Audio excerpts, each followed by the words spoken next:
देते हैं, नया भारत बनाने का दम भरते हैं, अपने किए की ढोल पीटते हैं, लेकिन ऐसा लगता है सियासत की उनकी समझ उनको ही गच्चा दे गई है।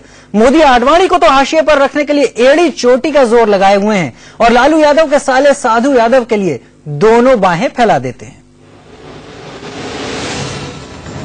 लालू के साले साधु यादव पर मोदी का जादू चल गया है। नरेंद्र मोदी से मुलाकात के बाद साधु मगन हैं। कांग्रेस ने उन्हें कारण बताओ नोटिस थमा दिया है, लेकिन साधु पर कोई असर नहीं है। वो बस नमो नमो का जाप कर रहे हैं। कांग्रेस पार्टी मुर्दा घर है। मेरी बात सुन लीजिए, मुर्दा घर जैसे होता है ना, मुर्दा घर है कांग्रेस पार्टी। इस पार्टी में कोई दम नहीं है। देश से इनकी विदाई हो रही है और नरेंद्र भाई मोदी देश में उनकी आगमन हो रही है। साधु कितने भरोसेमंद हैं, ये बताने के लिए हम आपको उनके ही दो बयान सुना रहे हैं। कभी वो राहुल गांधी की जयकार करते थे, लेकिन अब बात बदली हुई है। कांग्रेस जय हो, कांग्रेस जय हो, राहुल गांधी जय हो, सोनिया गांधी जय हो। नरेंद्र भाई मोदी अच्छा इंसान है, बढ़िया से मिलते हैं, काम करते हैं, विकास करते हैं। और राहुल गांधी जीरो पर नथिंग आउट है। साधु चाहे जितना नमो नमो करें, लेकिन बिहार बीजेपी ने साफ कह दिया है कि उनके जैसे नेता की पार्टी में कोई जगह नहीं है। ऐसे नेताओं को बीजेपी की शामिल करने का प्रश्न पैदा हुआ। हमारे पार्टी में तो फिट नहीं बैठेंगे। क्रिमिनलाइजेशन एंड करप्शन दोनों के खिलाफ में पार्टी लड़ी है बहुत दिन से। साधु पर इसका कोई असर नहीं। वो कह रहे हैं, मुझे किसी पार्टी में नहीं जाना, बस मोदी के साथ हाथ मजबूत करने हैं। हम कहाँ कह रहे हैं कि भाई हम बीजेपी में जाएंगे? हमने कहा हम ये बात बोल रहे हैं। हम तो नरेंद्र भाई मोदी की बात बोल रहे हैं कि अभी देश के सुरक्षा में लगे हुए हैं।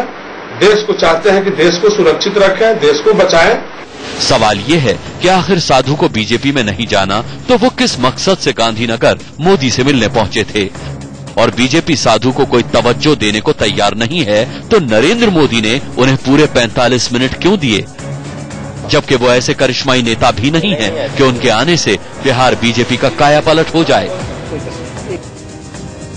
गया से रवि सिन्हा के साथ मिथिलेश कुमार सिंह, दिल्ली, इंडिया न्यूज।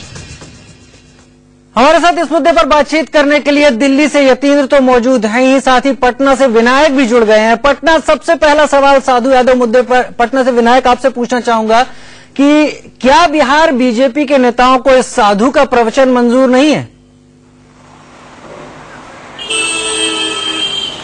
देखिए राजीव, साधु एक ऐसा मुद्दा है, साधु एक ऐसा विषय है। आप ये समझ लीजिए कि जिस तरह से बीजेपी की बिहार में जो खिलाफत रही है आरजेडी के खिलाफ, उसमें साधु एक अहम भूमिका में रहे। और खास तौर पर साधु को जिस तरह से लालू प्रसाद ने अपने घर से बेदखल कर दिया, और उसके बाद अगर कोई पार्टी अपने आप को ये साबित करे कि उस साधु के साथ जाकर के नरेंद्र भाई मोदी को यहाँ बढ़त दिला देंगे, या फिर भाजपा की छवि यहाँ बेहतर हो जाएगी, या फिर उन्हें बहुत सीटें मिल जाएंगी, तो बिल्कुल असमंजस की हालत में है फिलहाल बिहार की बीजेपी। और बिहार बीजेपी के तमाम नेताओं ने उनका विरोध किया है और वो कभी भी साधु के साथ बैठना नहीं चाहेंगे। क्योंकि जिस उसूल के साथ बीजेपी बिहार में अलग मुहिम चला रखी है, जिस उसूल के साथ बीजेपी बिहार में अलग तरीके से काम करती है, वैसी हालत में अगर साधु का नाम बीजेपी के साथ टैग होता दिखे तो वाजिब बात है कि बिहार में फिर बीजेपी का भविष्य वो खतरे में आ जाएगा। और अगर ऐसे फैसले ऊपर के नेतृत्व के द्वारा ले भी लिए जाते हैं तो उनकी दिक्कतें बिहार में बढ़ेंगी। हालांकि दावे जरूर किए गए हैं कि बिहार में 40 की 40 सीट बीजेपी के खाते में आए, लेकिन विनायक आपसे पूछना चाहूंगा, राजनीति संभावनाएं पैदा करती है, राजनीति कयास गढ़ती है। बिहार में अगर साधु यादव आते हैं तो बिहार का जो समीकरण रहा है अब तक का, क्या उसको देखते हुए साधु यादव को वोट बैंक का एक बड़ा वहां पर रहनुमा समझकर बीजेपी लेना नहीं चाहेगी?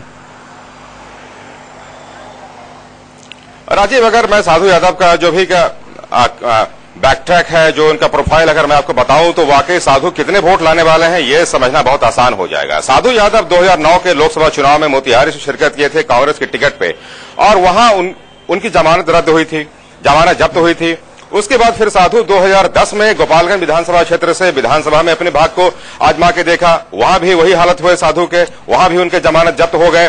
फिर जब 2011 में जब कांग्रेस ने अपने संगठन का विस्तार किया तो साधु को प्राथमिक सदस्य भी कांग्रेस ने नहीं बनाया। तो ऐसे दशा में साधु अगर कांग्रेस के प्राथमिक सदस्य नहीं हुए, साधु यादव कांग्रेस के टिकट पर 2 दफे चुनाव लड़ सकते हैं, 2009 के लोकसभा चुनाव में शामिल हो सकते हैं, 2010 के चुनाव में शामिल हो सकते हैं और उनके जमानत रद्द दोनों दफे हुए।